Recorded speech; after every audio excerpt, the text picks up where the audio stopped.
7 mindsets for success, happiness and fulfillment. वैदिक और आध्यात्मिक ज्ञान. सक्सेसफुल पीपल हों या फेलियर्स हों, हर किसी में कोई ना कोई वीकनेस जरूर होती है.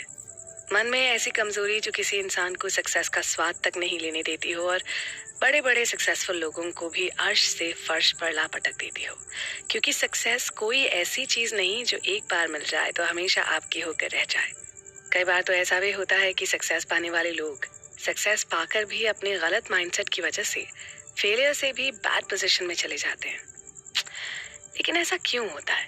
मन में ऐसी कौन सी कमजोरी होती है जो हमें पूरी लाइफ भटकाती रहती है और हम उसे ही अपनी डेस्टिनी मान लेते हैं? निराशा और फ्रस्ट्रेशन में अपनी लाइफ जीने के लिए मजबूर हो जाते हैं और अपने सपने, अपने एम्बिशन और हैप्पीनेस को हमेशा के लिए छोड़ देते हैं. क्यों एक इंसान अपनी तमाम कोशिशों के बाद भी एक सक्सेस के लिए तरस जाता है तो कोई इंसान सक्सेस पाने के बाद भी बर्बाद हो जाता है? क्या इस जीवन का उद्देश्य सिर्फ सक्सेस को अचीव करना है? क्या करियर में सक्सेसफुल हो जाने से ही लाइफ मीनिंगफुल होती है? क्या हैप्पीनेस और पारिवारिक सामाजिक सुख के बिना सक्सेस को सक्सेस कहा जा सकता है? कई बार ऐसा भी होता है कि हम अपने प्रोफेशन में ही इतने कमजोर होते हैं कि उस क्वालिटी के साथ सक्सेस को कभी अचीव नहीं कर सकते. कई बार ऐसा भी होता है कि हम अपनी हैप्पीनेस को ना तो समझ पाते हैं ना फील करते हैं और हमारे हाथ में सक्सेस पाने की जो उम्मीद होती है ना उसे भी गंवा बैठते हैं. ऐसे में सवाल उठता है कि हम अपने प्रोफेशन में मास्टर कैसे बने? क्या करें कि हम अपने प्रोफेशन में एफिशिएंट हो जाएं? क्या करें कि हमारी फैमिली और सोशल लाइफ भी हैप्पीनेस से भरी रहे और हम अपने प्रोफेशन में सफलता के शिखर को छू सकें? यानी हम किस माइंडसेट के साथ अपनी लाइफ को ले चलें कि हम संपूर्णता के साथ अपने जीवन को जी सकें? दोस्तों, ये सारे सवाल जो अभी मैंने आपको बताए, ये सारे सवाल हमारे मन में चलते रहते हैं और हम लगातार एफर्ट भी करते रहते हैं.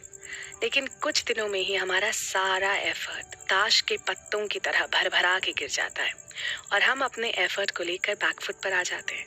हम मानने लगते हैं कि हमारे पास सक्सेस पाने के लिए ना तो टैलेंट है, ना हमारा आईक्यू लेवल ही हाई है, ना हमारे भाग्य में सक्सेस लिखी है. इस तरह हम खुद को भाग्य के हवाले करके वैसी जिंदगी जीने के लिए मजबूर हो जाते हैं जिसे हमने अपने लिए कभी नहीं चाहा था. क्या आप भी अपने एफर्ट से हार चुके हैं? क्या आपको भी लगता है कि जैसी लाइफ आप अपने लिए चाहते थे वैसी लाइफ आप जी नहीं पा रहे हैं? क्या आप हर तरह से निराश हो चुके हैं?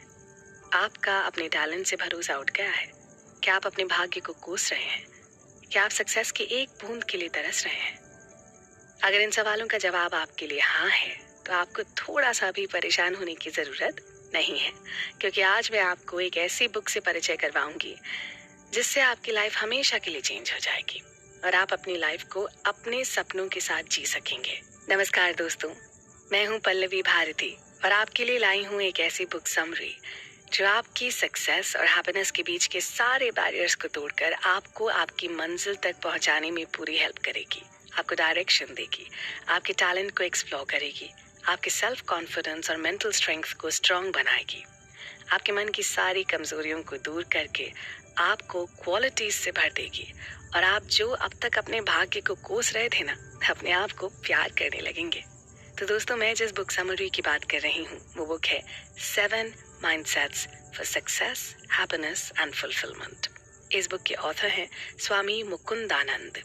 दोस्तों, हम इस बुक के बारे में बात तो करेंगे ही, लेकिन उससे पहले इस बुक के ऑथर के बारे में जानना बेहद जरूरी है. स्वामी मुकुंदानंद आध्यात्मिक गुरु और बेस्ट सेलर लेखक के रूप में फेमस हैं. स्वामी मुकुंदानंद का जन्म 1960 में हुआ था.